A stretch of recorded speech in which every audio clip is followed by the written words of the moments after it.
है मेरी नानी से। मेरी नानी को शराब पीने की आदत थी और उन्हें एक समस्या और थी कि उनकी गर्दन पर काफ़ी मांस का गोला इकट्ठा होता था। और मेरी नानी एक दिन घर पर बेडरूम में बैठे प्रार्थना कर रही थी। तभी मेरी नानी को आवाज़ आई कि दूसरे कमरे में जाकर प्रार्थना करो। वो कमरा 10 कदम की दूरी पर था। मेरी नानी हैरान थी कि ये आवाज़ कहाँ से आई, पर वो आई पर मेरी दादी ने सुनकर दूसरे कमरे में गई और प्रार्थना करनी शुरू की। तभी गले की बीमारी ठीक हो गई। वो मांस का गोला उसी समय साफ हो गया। मेरे नाना का संबंध दूसरी औरत के साथ था और एक दिन मेरे नाना चर्च में गए। उसी दिन उनकी सभी बुरी आदतें खत्म हो गई। एक बार जब मैं 6 साल का था और मेरे भाई 4 साल का और मेरी बहन 3 साल की थी, तब एक दिन मेरी माँ काम पर जाने के लिए घर से बाहर निकली। तभी उन्हें चक्कर आना शुरू हो गया और वे बेहोश होकर गिर गई। तभी आस पड़ोस के लोगों की नज़र गई। तभी उन्होंने उठाकर हॉस्पिटल ले जाया गया। तब कुछ दिन बाद मेरी माँ हॉस्पिटल से घर आ गई। तब मेरी माँ ने बताया कि मैं स्वर्ग में गई थी। वो बहुत सुंदर जगह है जो कि बयान से बाहर है। आज भी जब मैं अपनी माँ से पूछता हूँ तो वो उसे याद करके रोने लगती हैं। जब मैंने इसी बात को अपने पिता से पूछा तो वो कहते हैं, जब तुम्हारी माँ हॉस्पिटल से आई थी तब कुछ हफ्तों तक तो वो उसी यादों में खोई रही और तुम्हारी माँ किसी काम में भी जी नहीं लगता था। जैसे कि अगर गैस पर दूध उबलने के लिए रखती थी और गैस के पास खड़ी होती थी तो दूध उबलकर नीचे गिर जाता था। तब मैंने तुम्हारी माँ से कहा कि हमारे 3 बच्चे भी हैं, तुम उन्हें छोड़कर नहीं जा सकती। तब तुम्हारी माँ ठीक हो गई। तब कई साल बीत गए। मैं बड़ा होता गया। मैं 18 साल का हो गया और कॉलेज में जाने लगा। एक दिन जब मैं कार में कॉलेज जा रहा था तभी मेरी साइड की कार बेकाबू हो गई और उसने मुझे टक्कर मारी और मेरी कार पुल से 30 फुट नीचे जाकर गिरी। वो बहुत भयानक हादसा था। मेरा एक दोस्त जो मेरे पास बैठा था वो मर गया था। डॉक्टरों ने मुझे देखकर कहा कि तुम 11 हफ्तों तक हॉस्पिटल में रहोगे। मेरी स्पाइन कोर 3 जगह से टूटी थी। मेरे माथे पर 3 जगह से फ्रैक्चर थे। वो भी गहरी चोट थी। वो भी 3 जगह से टूटा हुआ था। मेरा गाल यानी चेहरा एक तरफ से हड्डी टूट चुकी थी। मेरा जबाड़ा भी टूट चुका था। डॉक्टर ने मुझे एक्सरे दिखाया। डॉक्टर ने मुझसे कहा, मुझे नहीं पता मैं तुम्हें कैसे ठीक करूँगा। और एक्सीडेंट के कारण मुझे अधरंग पड़ चुका था, जिसे पैरालिसिस कहते हैं। मुझे हिलने से मना किया गया था कि मैं अपने आप अपनी टांगें भी हिला नहीं सकता था। मेरे पास 3 नर्सें रहती थी जो मेरी देखभाल करती थी, जो मुझे थोड़ा बहुत हिलाती थी। जिस चर्च में मैं जाता था वो मेरे लिए प्रार्थना कर रही थी। तब मैं अगले दिन मैंने उठने की कोशिश की क्योंकि मुझे अंदर से एक आवाज़ आई कि बेटे मैंने तुझे चंगा कर दिया, खड़ा हो और चल। और मैं खड़ा हो गया। मेरा सारा दर्द चला गया।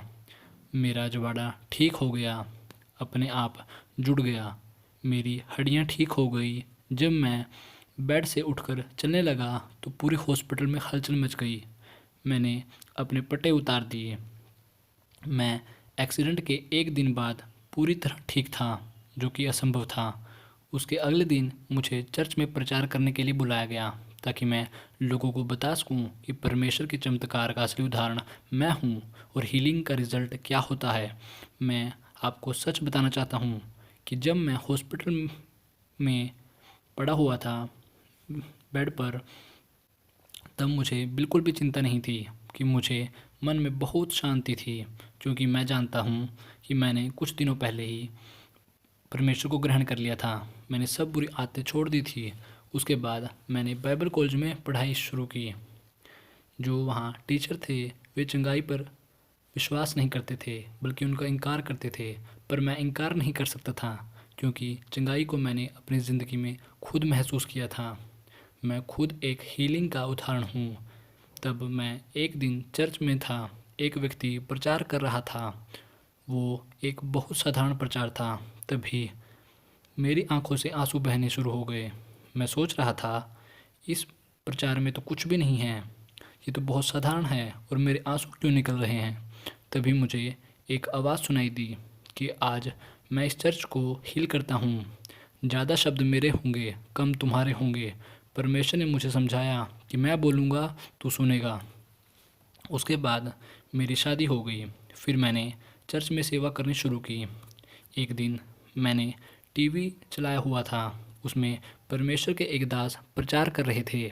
मैंने उन्हें अपनी चर्च में आने का इनविटेशन दिया, पर वो बहुत बिजी थे, इसलिए उन्होंने अपने चर्च के कुछ मेंबरों को भेज दिया। वे 3 या 4 व्यक्ति थे। चर्च में 3 सभाएं हुई। उस व्यक्ति के पास अच्छा ज्ञान था। तीसरी सभा में उस व्यक्ति ने लोगों के लिए प्रार्थना की, तो लोग पवित्र आत्मा से भर गए।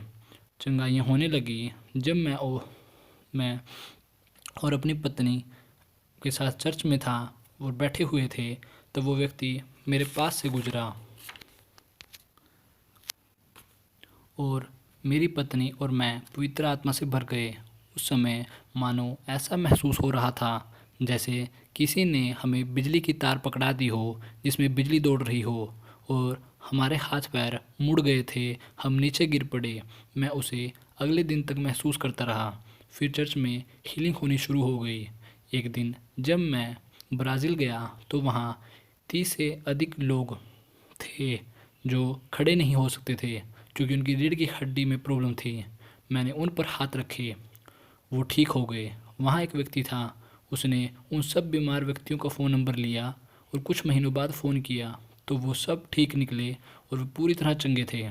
इसी तरह अंधे देखने लगे, बहरे सुनने लगे। इसी तरह हर प्रकार की बीमारियाँ ठीक होने लगी। अगर किसी व्यक्ति में कानों की कोई प्रॉब्लम थी तो मैं उसे आत्मा में जान लेता हूँ, क्योंकि उस समय थोड़े सेकंड के लिए मेरे कानों में दर्द होने लगता है। मुझे पता चल जाता है कि इसे सुनाई नहीं देता। कई बार मेरे कान खुद बंद हो जाते हैं और फिर 1 सेकंड बाद खुल जाते हैं। मैं सब पवित्र आत्मा के द्वारा पता करता हूँ। लोग जब हीलिंग पाते हैं तो उन्हें गर्मी महसूस होती है, जिस जगह पर उन्हें दिक्कत होती है। ऐसे बहुत तरह के चिन्ह हैं। मैं अब भी सेवा करता हूँ और चर्च लगातार बढ़ रही है। हे दोस्तों, अगर आपकी कोई टेस्टमनी है तो आप कमेंट सेक्शन में लिखकर 2 या 3 लाइनों में शेयर कर सकते हैं। अगर आप किसी समस्या में हैं तो भी आप कमेंट कर सकते हैं, ताकि हम आपके लिए प्रार्थना करें। मैं विश्वास करता हूँ कि आप ज़रूर रिज़ल्ट को पाएंगे, और ताकि परमेश्वर को महिमा मिले और लोग परमेश्वर का हाथ देख सकें। अगर आप इस चैनल पर नए हैं तो चैनल सब्सक्राइब कर लेना और बाकी लोगों को शेयर करना, ताकि उनका विश्वास बढ़े, परमेश्वर की महिमा हो। सुनने के लिए धन्यवाद।